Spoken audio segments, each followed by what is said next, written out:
waziri mkuu akaondoka madarakani. Leo nikiwauliza, wabunge hao wapo kwa ajili yenu? Serikali ipo kwa ajili yenu? Inafuata katiba inavyosema? Katiba yetu inasema utajiri wa nchi utatumika kwa ajili ya kuendeleza watu, kwa ajili ya kuondoa umaskini wenu, kwa ajili ya kuondoa ujinga wenu, kwa ajili ya kuondoa maradhi kwenu. Ndivyo inavyofanyika. Sikiliza watu wa Singida. Leo vijana wetu hawana ajira. Uongo kweli? Hakuna ajira kwenye nchi hii. Na serikali inasema tatizo la ajira ni tatizo la kidunia. Si ndio wanavyosema? Sio kweli. Sio kweli. Mwalimu Nyerere aliacha viwanda, na nitawatajia kwa uchache. Wazee wangu wako hapa wanajua. Kiwandani ndiko anakoajiriwa mtu mwenye elimu ya juu na yule asiyekuwa na elimu kabisa. Kiwandani anaweza kuajiriwa engineer. Kiwandani ataajiriwa mtu wa mahesabu, ataajiriwa mtu wa ajira, lakini kiwandani atakuwepo na mama ntilie anayewauzia wafanyakazi wa kiwanda chakula pale. Kiwandani atakuwa mtu anayebeba mizigo. Kiwandani atakuwepo dereva wa lori. Kiwandani atakuwepo na tarishi wa kawaida wa kuandika. Viwanda alivyoviacha Mwalimu Nyerere, jirani zenu Arusha hapa kulikuwa na kiwanda cha General Tyres. Uongo kweli? Kinatengeneza tairi Tanzania. Uongo kweli? Mwalimu aliacha viwanda vya nguo, Mwatex, Mutex, Da Textile, Sungura Textile. Mwalimu aliacha viwanda vya magodoro Dodoma. Mwalimu aliacha viwanda vya viberiti Kiba Matches. Mwalimu aliacha viwanda vya chuma. Ukienda Morogoro kulikuwa na viwanda vya magunia. Vyote vimeuawa. Vyote vimeuawa. Maana yake nini? Watu wa Singida, maana yake nini? Maana yake nini kwenye maisha yako? Sikiliza. Pale Arusha kulikuwa na kiwanda cha General Tyres. Mimi nimekuwa babangu ananunua tairi za General Tyres. Maana yake nini? Maana yake pasi ikitoka Tarime inaingia kwenye kiwanda. Wewe ungeweza kutoka hapo kaenda kuomba kazi General Tyres ya Arusha. Uongo kweli? Ukapata kazi General Tyres. Ukipata kazi pale, ukilipwa mshahara, unakuja kujenga hapa Singida, unamwajiri yule kijana fundi. Yule kijana akipata hela ananunua mboga kwa huyu mama. Huyu mama akipata hela anamwagiza bodaboda amletee mboga. Bodaboda akipata hela anakunywa mafuta kwenye kituo cha mafuta. Yule mwenye kituo cha mafuta anamwajiri mlinzi. Mlinzi ananunua kitanda kwako. Wewe ukipata hela unakunywa chai kwenye mgao. Pesa inazunguka. Leo viwanda vimeuawa. Tuna bodaboda kila kitongoji nchi. Kuanzia kwetu nilikozaliwa Kitagasembe mpaka Mtwara Lindi, kila kitongoji kuna bodaboda. Hakuna hata kiwanda cha kutengeneza tairi ya bodaboda. Pesa inatoka Iguguno Singida, inatoka Makiungu Singida, inakwenda China kuagiza tairi za bodaboda. Mnapataje ajira? Ina maana ajira yenu inasafirishwa kutoka hapa inapelekwa China. Leo kiwanda kingekuwa Singida cha tairi za bodaboda, pesa ikitoka Iguguno inakuja Singida inakuajiri wewe. Pesa ikitoka kule, yule mtu analala kwenye nyumba ya mtu hapa, pesa inazunguka. Leo inatoka hapa inaenda China. Tuna viongozi wenye akili hapa? Si hata kama mnaelewa ninachokisema nyie? Leo nchi, leo hatuna hata kiwanda cha kiberiti. Viberiti tunaagiza kutoka Kenya, Kasuku. Mwalimu aliacha kiwanda cha Kiba Matches. Kwa hiyo kiberiti kikiisha Singida, pesa inatoka Singida inakwenda kuagiza kiberiti cha Kasuku Kenya. Toothpick. Asante sana. Thank you very much. Toothpick tunaagiza China. Misitu iko hapa. Nchi hii vijana wetu hawana ajira. Watu wa Singida, nyie mkoa wenu una kilomita za mraba 41,980. Ni mkoa mkubwa kuliko nchi ya Uholanzi. Nchi ya Uholanzi ina kilomita za mraba 41,600. Nyie ni wakubwa kuliko nchi ya Uholanzi. Nyie ni wakubwa kuliko nchi ya Rwanda. Rwanda ina kilomita za mraba 26,000. Inaingia Singida mara 1.5. Na ardhi ambayo ina watu milioni 3 tu. Nchi ya Rwanda yenye kilomita 26,000 ina watu milioni 13. Nyie Singida kwa sensa iliyopita mko milioni 3 tu. Hamna. Singida inafahamika kwa kulima sunflower. Sunflower tunahitaji. Alizeti. Na Dodoma inajulikana kwa kulima alizeti. Serikali hii Kwa mwaka jana ukisoma takwimu za serikali, tumeagiza mafuta ya kura nje ya nchi yenye kilomita za mraba 945, tumeagiza mafuta ya bilioni 260. Bilioni, si kama mnaelewa, bilioni moja ni milioni 1000. Yani bilioni moja ukichukua vijana 1000 na kila kijana ukampa milioni ndio bilioni moja. Yani tumeagiza mafuta ya bilioni 260 kutoka nje ya nchi. Tungekuwa na serikali inayojielewa ingefanya nini? Ingewanunulia nyie matrekta, ikawapa mashamba, ardhi ipo, ikawatengenezea kiwanda cha kuuza sunflower.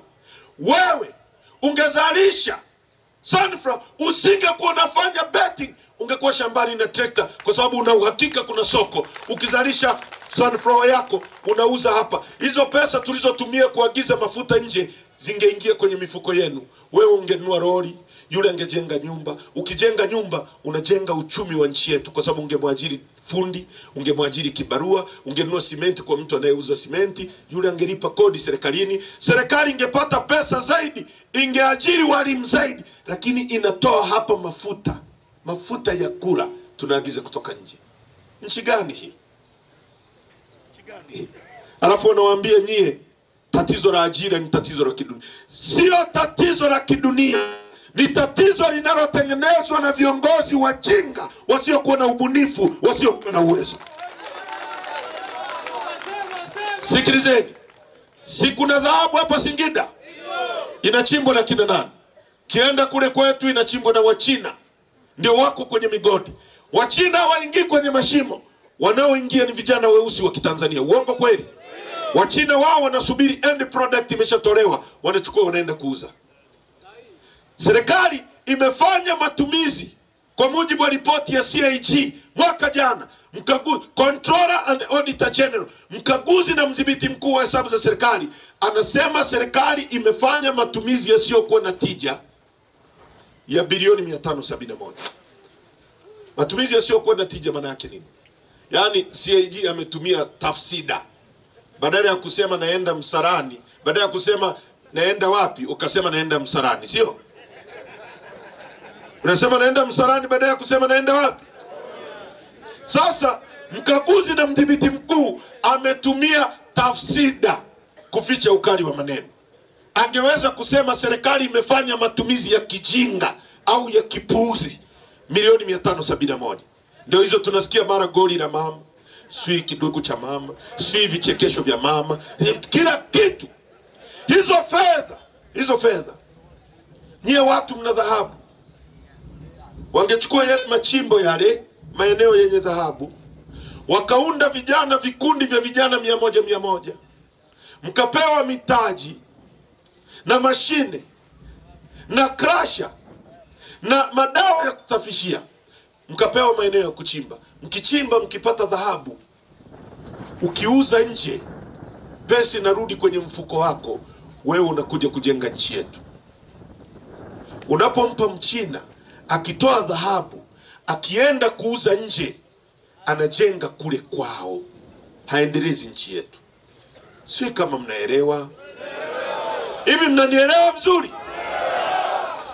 Tunawezaje sisi nchi hii kuagiza ngano ya bilioni 560 kwa ajili ya kupika mandazi na chapati na sio na nini? Ngano tunaagiza kutoka Ukraine. Ukraine iko vitani, sisi tunanunua ngano kutoka Ukraine. Tunanunua ngano kutoka Saudi Arabia jangwa. Tunanunua ngano. Saudi Arabia wamechukua udongo Zimbabwe, wamechukua maji ya baharini, wanayaondoa chumvi, wanafanya kitu kinaitwa desalination, wanamwagilia. Sisi tunaagiza ngano kutoka kwao. Mwalimu alituachia mashamba Basoto ya kulima ngano ya kulisha nchi nzima. Vijana wana ajira, tungewapa trekta, tukawapa mashamba, tukamwambia Azam, hakikisha unanunua ngano ya ndani ya nchi yetu. Nyie leo msingekuwa mitaani mnafanya betting, mngekuwa kwenye mashamba mnatengeneza utajiri. Nchi gani tunayoagiza kila kitu? Haiwezekani ukawa na nchi ambayo unaagiza kila kitu kutoka nje ya nchi na ukaendelea. Wakati Magufuli akiwa madarakani mwaka 2017, sisi tukiwa bungeni tulimshauri, mimi nilikuwa waziri kivuli wa nishati na madini. Nilikuwa waziri kivuli wa nishati, naibu waziri kwanza, Mnyika akiwa waziri, zilipogawanywa zikawa wizara ya nishati na madini, Mnyika akawa wizara ya nishati, mimi nikawa wizara ya madini. Nikamshauri Rais Magufuli, someni. Ingieni kwenye YouTube mwaka 2017. Nikamwambia Mheshimiwa Rais, nataka kujenga bwawa la Mwalimu. Litahitaji chuma kingi sana, nondo. Tunataka kujenga SGR, itahitaji chuma. Tujenge kwanza kiwanda chetu cha chuma, ili tuzalishe chuma chetu. Kila kiwanda kilikuwa kinaenda kugharimu nchi bilioni 3 za Kimarekani dola, ambazo ni trilioni 7.8. Kilikuwa kinaenda kuajiri vijana wa Kitanzania 60,000 direct employed, wale wa ajira ya moja kwa moja 60,000. Hatujazungumzia subcontractors ambao wangekuwa na maroli wanapeleka pale bidhaa. Hatujazungumzia watu ambao wangewasupply karatasi, wangewasupply chakula, hatujazungumzia hilo. Direct employed 60,000. Mind you, tangu uhuru mpaka leo ajira ambazo serikali ya CCM imetoa ni 520,000 tu. Kwa hiyo 11% za ajira ya tangu uhuru mpaka leo zilikuwa zinaenda kutengenezwa pale. Pili, nikamwambia Mheshimiwa Rais, ukishamaliza kujenga hiki kiwanda ndio uanze kujenga bwawa. Unamuita Mwarabu unamwambia sasa njoo utujengee bwawa. Bwawa shilingi ngapi? Trilioni 5. Sawa, hizi hapa. Chukua. Lakini chuma chote nunua hapo. Maana yake nini? Unampa pesa kwa mkono huu, unazirudisha kwenye nchi kwa mkono huu, zinakuja kutengeneza ajira. Hawakutusikiliza. Mwaka jana peke yake tumeagiza chuma kutoka nje ya nchi cha dola za Kimarekani bilioni 1.2, trilioni 3 kwa mwaka huu. Mwaka juzi hivyo hivyo, miaka mitatu tumeagiza chuma cha trilioni 10. Wakati tungejenga kiwanda chetu cha trilioni 7.8, tuchimbe miaka 100, tuwauzie Kenya, tuwauzie Kongo, tuwauzie nini, nchi iwe na hela nyingi, kila mtu akae vizuri. Nchi ikiwa na hela nyingi, nchi nyingine ambazo zina hela nyingi, hata watu wasipokuwa na ajira, serikali inawapa pesa. Kuna wakina mama akijifungua anapewa pesa inaitwa child support. Ndio maana nchi kama Uingereza, vinchi vidogo, watu wasiokuwa na ajira, serikali inawapa nusu ya mshahara ya mtu aliyoko madarakani, aliyoko kwenye ajira, kwa sababu serikali ina liquidity. Leo tukakataa, tunachukua pesa za ndani ya nchi, tunaagiza chuma kutoka nje. Unaendeleaje? Unaendeleaje? Mwalimu Nyerere alijenga viwanda vya kutengeneza nguo, gineries za kuchambua pamba.